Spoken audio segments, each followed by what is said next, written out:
Hello, in this video I'm going to talk about the Faust legend, which eventually became one of the most important stories in all Western thought and Western literature as well. It is a basis for several works and interpretations such as Marlowe's Dr. Faustus, Goethe's Faust, Mann's Dr. Faustus, Wilde's Dorian Gray, and many more in popular culture as well, such as Bohemian Rhapsody or the Korean drama Sky Castle. The basis of the story is rather simple and similar in all adaptations. Faust is a highly skillful individual, yet dissatisfied with his life.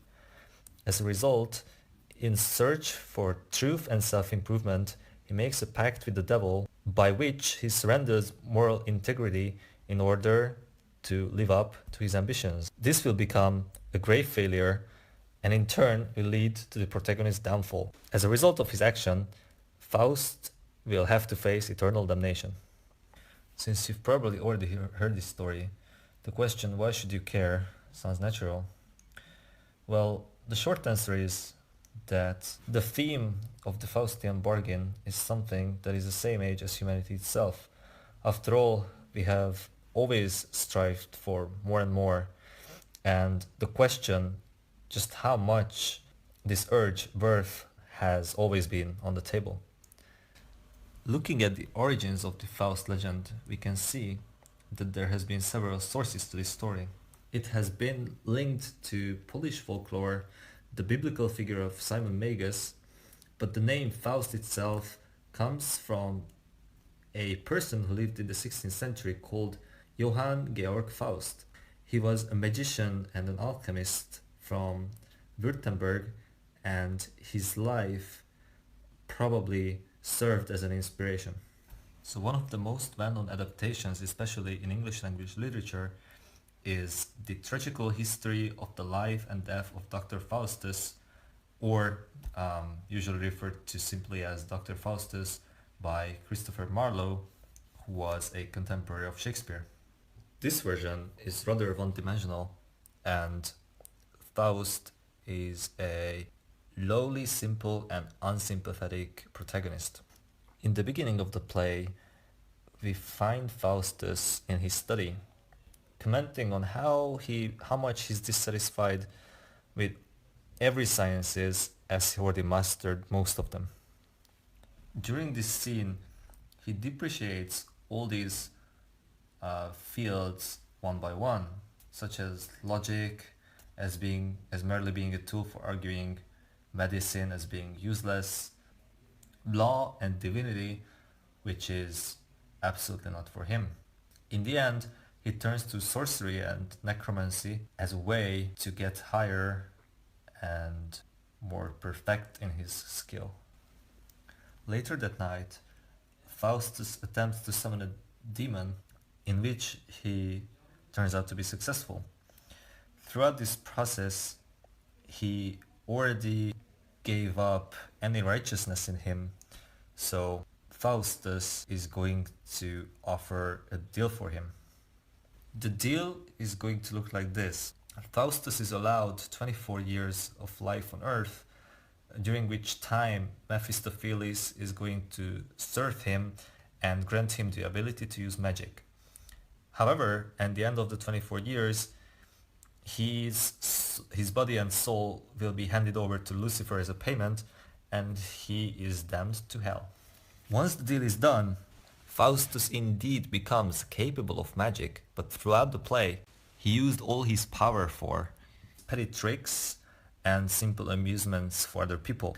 After all of this, Faustus still has a last chance to repent and save his soul. A good and a bad angel appears to him, both urging him to do what's right.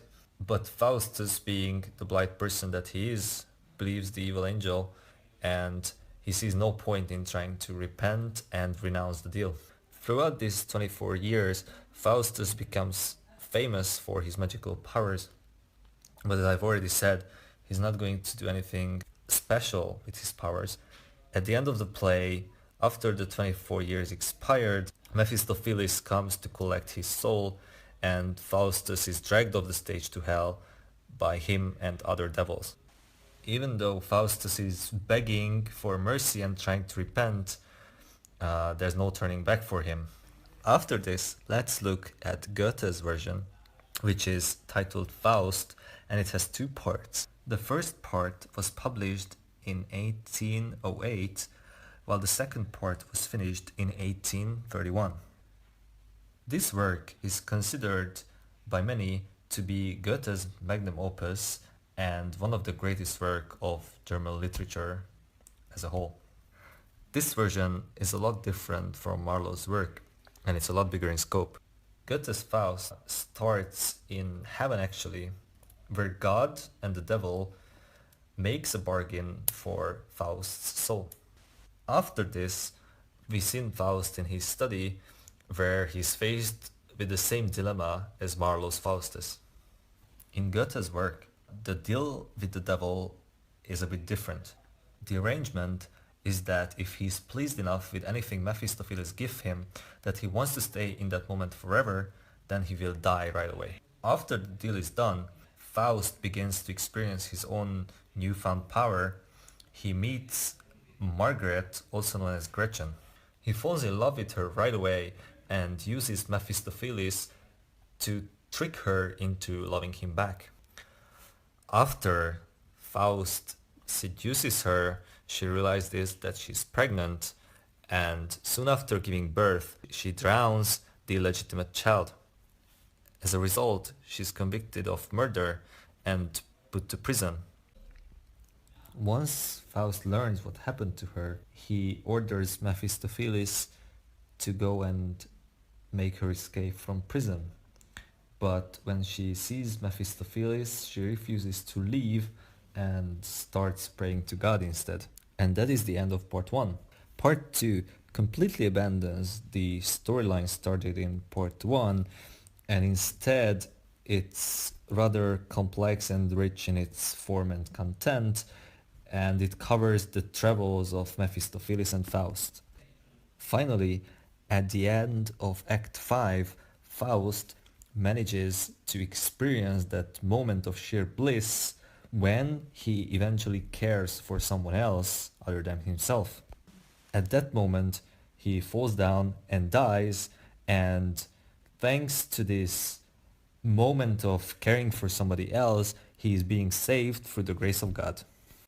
Looking at the ending itself, you can already tell how the two works are entirely different, and the two characters or representations of Faust is also largely different. Thank you for listening.